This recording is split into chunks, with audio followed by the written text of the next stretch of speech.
يوم لا تملك نفس لنفس شيئا والأمر يومئذ لله. كاتێک کە دەگەڕێنەوە لای خوای پەروەردیگار بەخوای من ناتوانم هیچ شتێک لە بۆ خۆم بکەم، تۆ ناتوانی هیچ شتێک لە بۆ خۆت بکەیت، هیچ کەسێک ناتوانێت شتێک لە بۆ کەسێکی تر بکاتن.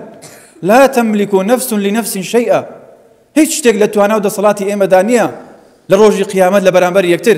هەر هەموو کار و بار و کردەوەکان و ئەمر و فەرمان و حکمەکان لەکن خوای پەروەردیگارە رب العالمین بەتەنها حکمان بەسەر دەداتن.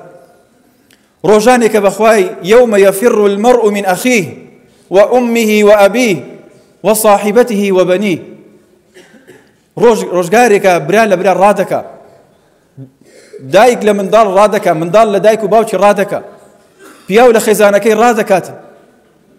ڕۆژانێکە تەنها خۆمان بەدەستەوەیە ولەو ڕۆژەشدا حیساب بلا عمل، لە ڕۆژی دوایی خوای پەروەردیگار محاسبەمان دەکا و حیسابمان لەگەڵ دەکا بەبێ ئەوە یەک کردەوە ئەنجام بدەین.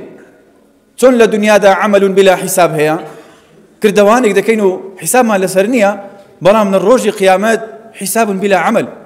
بەخوای ناتوانین یەک سبحان الله بکەی، یەک ئەستەغفیر الله بکەی، یەک سوزدە لە بۆ خوای پەروەردیگار ئەنجام بدەیت.